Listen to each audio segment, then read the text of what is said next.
اگرچہ ابھی رمضان آیا نہیں لیکن آنے والا ہے، تو اپنے دل کو اب رفتہ رفتہ اللہ تعالیٰ کے ذکر کی طرف متوجہ کریں، اللہ تعالیٰ کے ذکر کی طرف۔ ذکر جو ہے وہ ایک تو وہ کلمات ہیں جو عام طور سے ذکر سمجھے جاتے ہیں، سبحان اللہ، الحمدللہ، لا الہ الا اللہ، اللہ اکبر، لا حول ولا قوت الا باللہ العلی العظیم۔ اور ویسے ہر وہ کلمہ، ہر وہ بات جو اللہ تبارک و تعالیٰ کی رضا کے لیے کی جا رہی ہو وہ بھی ذکر میں داخل ہے۔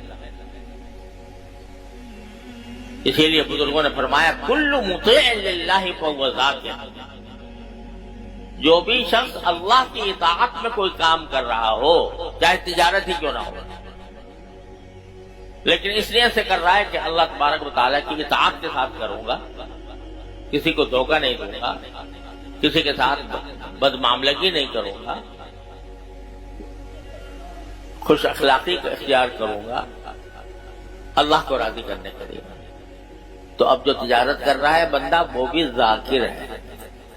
کل مطیع للہ فہو ذاکر، تو اب اپنے آپ کو ذکر کی طرف زیادہ سے زیادہ متوجہ کرنے کی کوشش کریں۔ رسول کریم صلی اللہ علیہ وسلم سے ایک روایت یہ مروی ہے کہ ایک مرتبہ آپ نے صحابہ کرام رضی اللہ تعالیٰ عنہم اجمعین سے فرمایا کہ جب تم مسجد آتے ہو اور نماز کے انتظار میں بیٹھتے ہو تو تم جنت کی کیاری میں کیوں نہیں سیر کرتے؟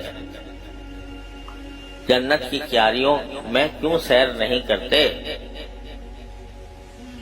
تو صحابہ کرام پوچھا یا رسول اللہ جنت کی کیاریاں کیا ہیں جن کی سیر کی جائے؟ تو آپ نے فرمایا سبحان اللہ والحمد للہ ولا الہ الا اللہ واللہ اکبر۔ جتنی دیر نماز کے لیے بیٹھے ہو، نماز کے انتظار میں، ایک تو اللہ تعالیٰ نے ہمارے اوپر یہ کرم فرمایا، یہ فرما دیا کہ جو نماز کے انتظار میں بیٹھا ہو وہ بھی نماز پڑھنے والے کے حکم میں، ایک تو کرم یہ فرما دیا۔ خاموش بھی بیٹھے ہو، انتظار میں بیٹھے ہو نماز کے، تو ایسا ہے جیسے نماز پڑھ رہے، ایک تو کرم یہ فرما دیا۔ دوسرے نبی کریم سرور عالم صلی اللہ علیہ وسلم فرمایا کہ جتنی دیر انتظار میں بیٹھے ہو تو اتنے دیر یہ ذکر کرتے رہا کرو سبحان اللہ والحمد للہ ولا الہ الا اللہ واللہ اکبر۔ تو یہ کیا ہوگا؟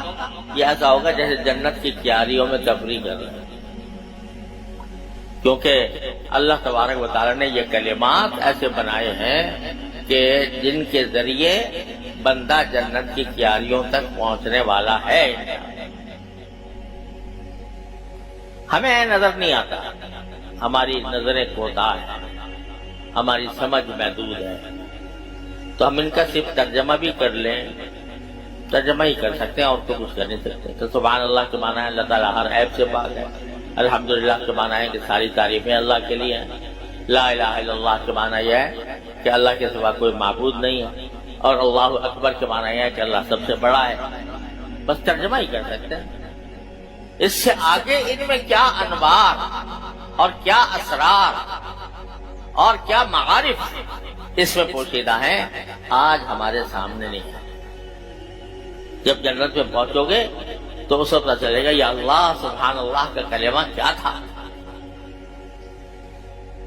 وہ جنت کا ایک باغ تھا، جنت کا ایک باغ تھا جو سبحان اللہ ہم کہتے تھے، الحمدللہ کہتے تھے، وہ کیا تھا وہاں جا کے پتہ لگ جائے۔ تو یہ ویسے ہی نہیں ہے کہ جنتر منتر پڑھ لیا، یہ کوئی جنتر منتر نہیں ہے، بلکہ اس کے ہر لفظ میں، ہر کلمے میں اللہ تبارک و تعالیٰ کی طرف سے ایسے انوار پوشیدہ ہیں جو کسی پر منکشف ہوتے ہیں۔ دنیا میں انشاءاللہ جا کر وہاں ملیں گے، پتہ چلے گا۔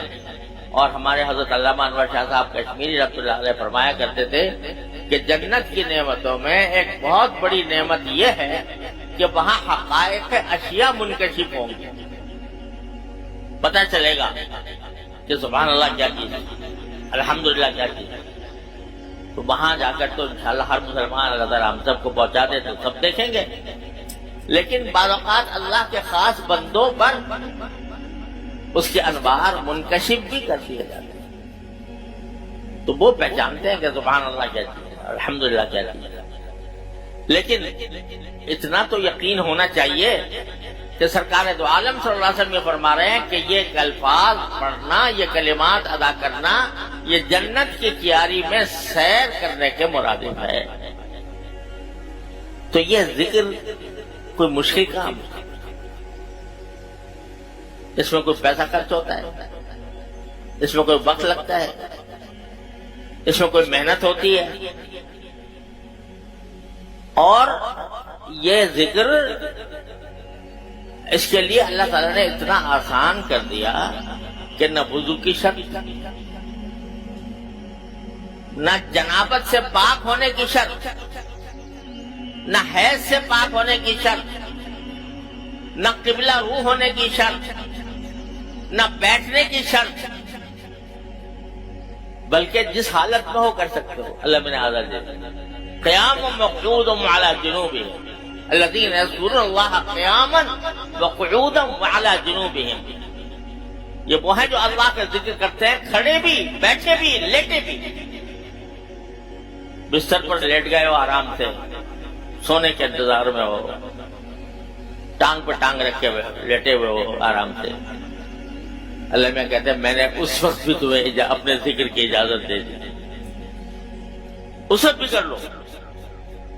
تو نہ کوئی شرط ہی نہیں لگا یہ لمحہ، چلتے پھرتے اٹھتے بیٹھتے زبان پر اگر ذکر رہے تو یہ ذکر خالی نہیں جاتا.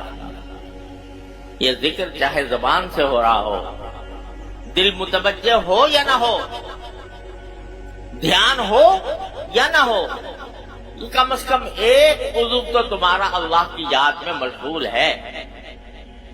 اور اس کی برکت سے اللہ تبارک و تعالیٰ کیا بعید ہے کہ تم سراپا ذکر بن جاؤ. تو اس وجہ سے یہ کام تو ابھی سے شروع کر دیں رمضان کی تیاری کے لیے کہ ذکر کثرت سے ہو، اٹھتے بیٹھتے چلتے پھرتے. اور ذکر میں یہ دعا بھی شامل ہے اللہ رمضان آنے والا ہے، ہمیں اس رمضان کے صحیح حقوق ادا کرنے کی توفیق عطا فرمائے.